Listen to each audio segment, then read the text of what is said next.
की बड़ी खबर का रुख करते हैं। आदिवासी युवकों से मारपीट का ये पूरा मसला है और ये पूरा मामला किस तरीके से तूल पकड़ रहा है जरा तस्वीरों में आप देखिए। क्योंकि विरोध प्रदर्शन पर उतारू आदिवासियों ने मछली ठेकेदारों के टेंट जलाए हैं और टेंट जलाने के बाद धुआं किस कदर आसमान तक पहुंचा है वो भी जरा देखिए। और ये तस्वीरें जरा आप देखिए, आदिवासी युवकों के साथ मारपीट की तस्वीरें। बड़ी ही बेरहमी के साथ युवकों के साथ मारपीट की गई और उसके बाद लगातार ये पूरा मामला तूल पकड़ता हुआ नजर आ रहा है। उदय सागर इलाके का ये पूरा मामला है। पुलिस के जवानों पर पथराव की भी सूचना सामने आ रही है। पुलिस ने घटना को नियंत्रित करने के लिए आंसू गैस के गोले छोड़े हैं। एसपी मनोज चौधरी सहित पुलिस का भारी जाब्ता मौके पर मौजूद है। पिछले दिनों आदिवासी युवक से मारपीट का वीडियो वायरल हुआ था।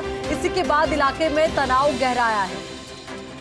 पिछले दिनों आदिवासी युवकों के साथ मारपीट का वीडियो वायरल हुआ। फर्स्ट इंडिया ने वो तस्वीरें भी आप तक पहुंचाई और वहीं आपको बता दें कि उसके बाद ये पूरा मसला तूल पकड़ता हुआ नजर आया। आदिवासी युवकों ने आक्रोशित होकर मछली ठेकेदारों के टेंट जला दिए और टेंट जलाने के बाद जो स्थिति है वहां की जरा ये देखिए।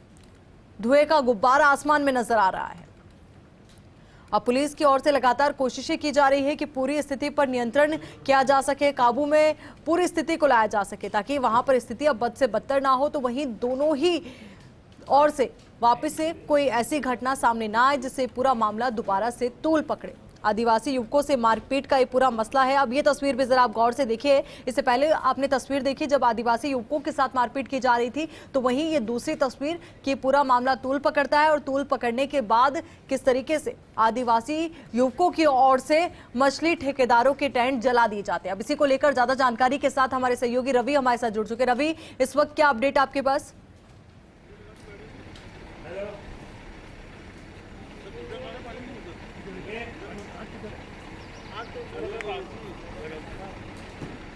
बिल्कुल आयुषी, देखिए मैं घटनास्थल पर मौजूद हूँ। मेरे चारों तरफ आप देख सकते हैं आगजनी का जो मंजर है वो साफ नजर आ रहा है। आदिवासी युवक के साथ में कुछ महीनों पहले ये मारपीट का घटनाक्रम हुआ था और जिसका वीडियो अब वायरल हुआ और इस वायरल वीडियो के बाद में आदिवासी समाज में आक्रोश व्याप्त हुआ और उस आक्रोश की परिणति ये है कि नगर निगम की दमकलें और जो दमकलें हैं उनको लगातार काम करना पड़ रहा है इस आग को बुझाने के लिए। यहाँ पर मछली ठेकेदारों के जो टेंट्स थे उनमें आग लगा दी गई। अभी तक आग बुझाने की जो कार्रवाई है वो फिलहाल चल रही है। आप देखिए किस तरीके से जो दमकलें हैं वो आग पर काबू पाने की कोशिश कर रही हैं। काफ़ी बड़े एरिया में जो है आगजनी की गई है। टेंट जो थे वो जलाए गए और सबसे बड़ी बात यह कि इस पूरे घटनाक्रम की जो जानकारी मिलने के बाद पुलिस के आला अधिकारी मौके पर पहुंचे हैं। संभागीय आयुक्त राजेंद्र भट्ट मौके पर पहुंचे हैं और आईजी जो है हिंगलाज दान बारट वो मौके पर आए और आप देखिए किस तरीके से आग के हवाले किया गया है इन टेंट्स को। और साथ के साथ जो राफेल होटल्स है उसकी जेटी को भी का थोड़ा नुकसान जो है वो पहुंचा है। आप देख सकते हैं इस तरफ जो ये नज़र आ रहा है आगजनी का जो नज़ारा है। और सबसे बड़ी बात देखिए, जो सूत्रों की जानकारी है कि गुप्तचर एजेंसियां जो हैं उन्होंने आदिवासी समाज द्वारा आज बैठक किए जाने का अलर्ट भी दिया था, सूचना भी थी, लेकिन उसके बावजूद जो है शायद पुलिस ने इस पूरे घटनाक्रम को गंभीरता से नहीं लिया होगा। और यही वजह है कि जो बैठक हुई उस बैठक के बाद में आदिवासी समाज के लोग जो हैं वो आक्रोशित हुए और उस आक्रोश की परिणति में ये जो टेंट्स हैं इनको जलाया गया है। गुस्से में कुछ लोग मेरे यहाँ पे साथ में हैं। आप मौके पर थे यहाँ पे उस टाइम जब ये घटनाक्रम हुआ था? सर वो लोग उधर से आया 1000-1500 लोग, हम लोग भाग गए पानी में सर डर से। हम लोगों को लगा इतना पत्थर चला रहा था, सब दौड़ रहा था, हम लोग पानी में भागे। कितना पुलिस वगैरह थी उस टाइम मौके पे? जी पुलिस था, 5-7 पुलिस था सर। 5-7 पुलिस ही थे, ज्यादा पुलिस बल नहीं था यहाँ पे? 5-7। फिर क्या हुआ? आदिवासी समाज वहाँ पर 1500 काफिला वहाँ पर उदय सागर के पाल पे आया था। उसके बाद वहाँ से सारा लोग टेंट के पीछे आया और उस होटल के सामने पथराव हुआ पुलिस में और आदिवासी में।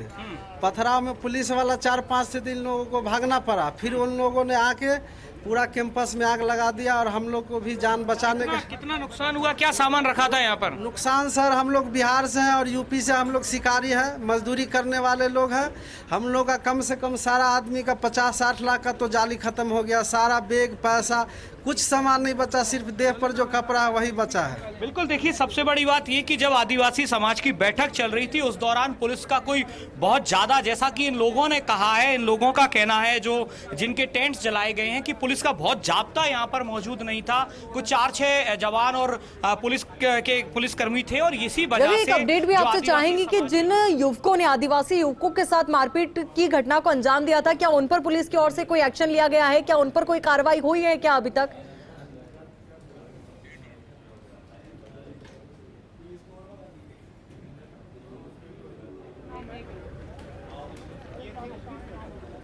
बिल्कुल, देखिए आयुषी, दरअसल ये घटनाक्रम कुछ इस तरह से है कि कुछ महीनों पहले का एक वीडियो था जिसमें आदिवासी समाज के 2 युवकों के साथ में मारपीट की जा रही थी और इस मारपीट का जिम्मेदार जो है वो मछली व्यवसायी जो काम करते हैं उनको ठहराया गया था। ये वीडियो कुछ महीनों पुराना था, लेकिन हाल ही में ये सोशल मीडिया पर वायरल हुआ। इस वायरल वीडियो के बाद जो आदिवासी समाज है उसमें आक्रोश व्याप्त था कि इस तरीके से उसके समाज के युवकों के साथ जो मारपीट की गई है वो गलत है और पुलिस इस पर एक्शन लेना चाहिए। और इसकी वजह से आज जो है यहां पर आदिवासी समाज की ओर से एक बैठक बुलाई गई थी उदय सागर की पाल के पास में, और इसी बैठक के बाद में समाज जन जो है वो आक्रोशित हुए और उसके बाद उन्होंने इस पूरे घटनाक्रम को अंजाम दिया। फिलहाल पुलिस का भारी जाब्ता यहां पहुंचा है, पुलिस अधीक्षक यहां पर है, आईजी यहां पर है, संभागीय आयुक्त यहां पर है, तमाम जो टॉप ऑफिशियल्स हैं उदयपुर के वो तमाम लोग यहां पहुंचे। लेकिन बड़ा सवाल ये कि पुलिस का कम जाब्ता यहां पर था जिसकी वजह से ये घटना हुई। तो संभवतः गुप्तचर एजेंसियों को ऑलरेडी इस बात का इनपुट था कि कल आदिवासी समाज के लोग जो हैं एक बड़ी बैठक करेंगे, तो संभव है कि अगर समय रहते इस बात को समझा जाता, परखा जाता तो शायद ये घटना नहीं होती। बिल्कुल रवि, बड़े फेल्योर के तौर पर इसे देखा जा सकता है क्योंकि इतनी बड़ी आगजनी की घटना हो जाना और वही एक सही समय पर अगर एक्शन होता तो निश्चित तौर पर ना तो आदिवासी युवक आक्रोशित होते और ना ही दूसरी ओर से इतना नुकसान होता।